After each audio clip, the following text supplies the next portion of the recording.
Le port autonome du Cameroun, ça fait combien d'années qu'on en parle là, ici? Cette bataille, une dizaine d'années. Une dizaine d'années, à peu près, une dizaine d'années à peu près. Bien.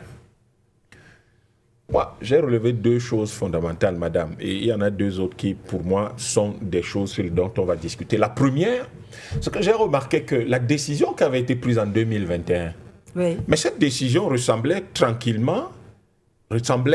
clairement aux décisions que le Code noir avait permis de prendre au lendemain de la fin de l'esclavage. Vous nous rappelez la décision, Dr Yamti? Ben écoutez, cette décision, elle demandait au port autonome de payer des dizaines de milliards à DIT et demandait à des types qui s'étaient installés dans des infrastructures qu'ils avaient trouvées déjà aménagées au port autonome, que le port autonome leur paye même des chaises, leur rembourse des chaises qu'ils avaient pourtant trouvées. Des murs de bureaux qu'ils avaient pourtant trouvés. C'est-à-dire que parce qu'ils ont travaillé là pendant une quinzaine d'années, pendant lesquelles ils n'ont pas investi l'équivalent de ce que la RTC... Avec le personnel, là. Non, mais j'y arrive. On ne parle pas, puisque le personnel n'est pas tombé, tu n'est pas venu de France de toute façon. Dans une des infrastructures, aujourd'hui, la RTC, en 3 ans, a investi l'équivalent de 44 milliards, là où en 15 ans, ils n'ont pas investi autant. Et on demandait donc au port de rembourser tout ça. Et les évaluations étaient extraordinaires. On demandait, par exemple, de rembourser des frais d'avocat qui se chiffraient carrément en millions de dollars, 1 million d'euros. On demandait, mais quelle était cette histoire dans laquelle quelqu'un vient chez vous? C'est une concession. Bien sûr. C'est-à-dire, je vous dis, OK, vous pouvez exercer une activité, je vous donne un cadre, je vous donne des bureaux, je vous installe. Et au moment où vous partez, je vous dis que votre concession est arrivée à la fin. Ce n'est pas que je vous chasse avant la fin de votre concession. Le contrat est échu. Vous devez partir et la personne dit je ne pars pas. D'autant plus que j'ai d'autres partenaires qui me proposent bien mieux. Sur la liste, vous êtes, quoi, 7e ou 9e. Parce que les autres me proposent bien mieux. Non, c'est pratiquement dernier. Hein. Oui, je peux pas prendre le rang. Si je dis dernier, ils vont dire que j'exagère. Le plus important, c'est qu'il y avait des gens qui proposaient mieux. Des gens proposent mieux, mais vous décidez de ne pas partir. C'est une attitude très coloniale, c'est du néocolonialisme pur. Et donc, au terme de cette décision, les gens, on avait appliqué le code noir. Vous indemnisez les propriétaires d'esclaves, et vous n'indemnisez pas du tout les esclaves qui étaient exploités. Donc on a demandé qu'on indemnise M. Bolloré, l'entreprise Bolloré, dont DIT, mais pas du tout le port qui avait été spolié pendant 15 ans. Le port de Douala qui avait été spolié pendant 15 ans. C'est quand même une chose assez incroyable que quelqu'un a installé. Il estime que les outils de travail qui lui permettent de gagner de l'argent, et je dis encore une fois, il faudra que des enquêtes sérieuses soient menées sur toutes les déclarations de toutes les multinationales, particulièrement françaises, qui sont sur nos territoires. On l'a vu tout à l'heure avec Orano. Et je ne suis pas tout à fait sûr que ça pousse à remettre en question tout ce que DIT a déclaré. Et il faudrait peut-être qu'il y ait un vrai audit qui soit mené là-dessus. Je peux vous assurer que si vous mettez les jeunes étudiants de comptabilité et audit de l'université là-dedans, qui sont en master là, ils vous feront un travail fantastique. Ils n'ont aucun intérêt, ils vont faire un travail fantastique parce qu'ils vont appliquer l'école. Ils ne seront pas bousculés par quelqu'un qui leur dit que j'ai un marché de 10 milliards à côté, dis ceci là-bas et je vais te donner le marché. Ils n'ont pas ce genre de choses, ils vont faire le boulot. Je crois qu'il faut faire cet audit-là. 15 ans, c'est quand même énorme. Et en plus, donc c'est le code noir qu'on a appliqué. On applique le code noir. Les propriétaires d'esclaves doivent être indemnisés, puisque le personnel dont vous parlez, mais c'est le personnel de l'ancienne ONPC, d'Office national des ports du Cameroun. C'est le personnel de cette ONPC, c'est donc du personnel qu'on a trouvé sur place, qui a fait le boulot. Et du port, oui, c'est du port. Et qui a fait le boulot. Et malheureusement, les gens disent aujourd'hui qu'il faut les indemniser pour le personnel. C'est quand même fort de café et tout ça. Et à côté, donc, je crois que la décision qui a été prise, la toute nouvelle, c'est une victoire africaine, c'est une victoire de la justice, c'est une victoire de l'humanité sur la barbarie. Oui. Parce que cette décision, ça nous montre quand même quelque chose d'assez curieux. Ça nous montre qu'il est possible encore de pouvoir faire triompher la justice, là, c'est clair comme l'eau de roche. Mais ça nous interpelle sur 2 ou 3 choses. La première sur laquelle ça nous interpelle, c'est comment nous protégeons nos affaires en Afrique. Oui. Parce que vous avez une histoire là qu'on appelle l'OHADA et vous avez personne, aucune entreprise étrangère qui accepte de donner de la compétence à l'OHADA. Il faudrait qu'on mette fin à ça parce que l'OHADA était un instrument de traçabilité que les Français se donnaient sur l'Afrique. C'est ça qu'ils ont fait. Un pays comme le Cameroun a été un peu a critiqué un peu en s'assurant par exemple que pour créer SARL peut le faire à 100 000 francs CFA et non 1 million. Combien de jeunes Camerounais ont 1 million de francs CFA pour aller créer une entreprise?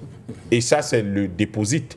C'est plus 400 ou 500 000 à peu près pour les frais. Combien de jeunes Camerounais ont ça? Avec 100 000, c'est quand même possible. Mais on n'a même pas besoin de faire ce déposit. À Singapour, en Finlande, ça n'existe pas. Vous déclarez votre entreprise, c'est tout. Un peu comme faire votre entreprise, vous n'avez pas besoin de payer un déposit. Parce que le vrai capital, le patrimoine de votre entreprise, souvent, ce n'est pas 1 million de francs. Donc, il nous faut protéger nos entreprises. Et la protection de nos entreprises est quelque chose d'extrêmement important qui va nous permettre de créer un nouvel environnement juridique, un nouveau droit des affaires, pour que désormais les seuls tribunaux compétents dans nos affaires soient nos tribunaux. Je vous explique pourquoi. Mais au nom de quoi la concession est au Cameroun et on va juger ça à Paris? Non, mais expliquez-moi ça. Mais le conseil d'administration s'est tenu à Paris aussi. Au nom de quoi la concession est à Douala, vous bouffez l'argent des Camerounais à Douala, c'est-à-dire que tout se fait à Douala et on tient le conseil d'administration à Paris et c'est un tribunal à Paris qui est compétent. Non! Le seul tribunal compétent, c'est le tribunal du lieu d'exploitation de la concession. Et même du lieu de ceux qui vous accordent la commission de fait, oui, ça, l'exploitation. Mais ceux qui vous accordent la concession, ils sont où? Ils ne sont pas à Paris. Ouais. Ils sont au Cameroun. Donc les tribunaux compétents doivent être au Cameroun. Pourquoi? Parce qu'à quoi sert la justice? C'est une question essentielle. La justice, elle est là pour protéger le peuple. Mais nos infrastructures, c'est quoi? Ce sont les biens du peuple. Donc, si vous avez d'autres tribunaux qui sont ailleurs pour protéger les biens de leur peuple, qui doivent s'occuper de nos affaires, et ces tribunaux ne protégeons pas du tout nos peuples. Or, nos peuples ont besoin de leurs affaires pour vivre. Parce qu'une chose comme le port fait partie de ce qu'on appelle en économie les cadres d'accumulation primitive. C'est-à-dire que quand vous avez un terminal à conteneurs, aujourd'hui, vous avez quand même RTC qui traite autour de 3000 conteneurs jour et il projette d'arriver à 1 million de conteneurs, équivalent 20 pieds là, en 2026. Et si c'était Bolloré, on n'y serait jamais arrivé. Il va falloir investir des dizaines de milliards là pour le faire. Et donc, tous les jours qui se lèvent, vous encaissez de l'argent, puisqu'il y a 3000 conteneurs qui sont traités. Donc, vous encaissez de l'argent chaque semaine. Chaque fois qu'un conteneur est sorti de son navire ou est mis dans son navire, vous encaissez de l'argent. Mais comment se fait-il que vous avez des recettes permanentes, tout le temps, et c'est quelqu'un d'autre qui encaisse? Quelle est cette histoire? Il y a quoi de si compliqué à prendre un navire dans un bateau, à le poser sur un camion et à le faire sortir, ou à le prendre sur un camion et le poser dans un navire? Il y a quoi d'extraordinaire là-dedans? Donc tous les ingénieurs que nous avons qui font des études de logistique et transport là, et d'automatisme, d'ingénierie, ils ne savent pas faire ça? Non, le Cameroun a démontré qu'ils savent le faire. Parce que quand on a saboté toute l'infrastructure... Le logiciel d'exploitation. Toute l'infrastructure, tout le logiciel de DIT, en 1 mois, nos ingénieurs ont refait ça. Oui. Nos ingénieurs l'ont refait parce qu'il y avait un management qui s'est bien organisé et parce qu'il y avait des jeunes gens qui ont dit « Notre pays, vous pouvez insulter notre pays, mais vous ne pouvez pas l'humilier. Je voudrais que la jeunesse africaine prenne ça. Vous pouvez insulter nos pays. » Tout à l'heure, il parlait de la façon dont on insulte les panafricanistes. Vous pouvez insulter nos pays, mais vous ne pouvez pas les humilier. Nous ne devons pas accepter ça.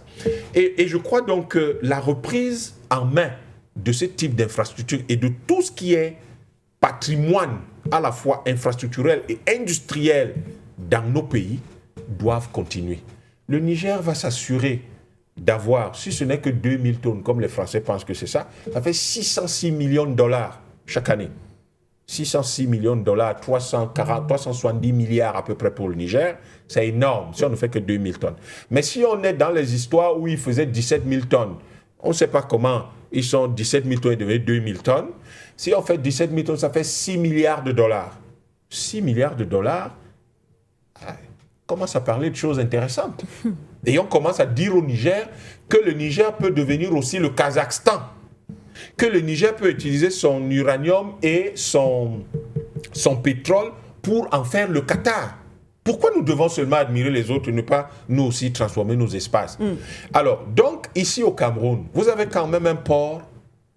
Vous savez que l'écosystème économique de Douala est solidement ancré autour du port de Douala. Et comment se fait-il que le cœur du port, qui est le terminal à conteneurs, des gens s'y étaient installés, n'investissent rien, et du jour au lendemain, on vous dit que ces gens qui n'investissaient rien du tout, vous devez encore leur rembourser des dizaines de milliards de francs CFA. Il faut qu'on aille dans ce sens en félicitant donc les dirigeants du port, le personnel du port, et en nous assurant que ce n'est qu'un début. C'est-à-dire qu'on reprend une partie de notre infrastructure et ça nous permet d'avoir en fait un modèle de reprise. Et demain, on va pouvoir reprendre progressivement toutes nos infrastructures, à la fois de services, mais également industrielles. La dernière chose que je voudrais dire, il faut que nos infrastructures soient reprises, restaurées. C'est ce qui est en train de se passer au port de Douala. On restaure, relancées, mais protégées. Nous avons un problème avec la protection parce que ça se fera à deux niveaux. La première, il faut que la monnaie que nous utilisons soit notre monnaie. Parce que, croyez-moi, si Bolloré était ici et devait payer avec la monnaie du Cameroun ou de l'Afrique centrale, ils n'auraient pas fait tout ce qu'ils font là parce qu'en réalité, ils faisaient circuler de l'euro, ils géraient les choses comme ils voulaient.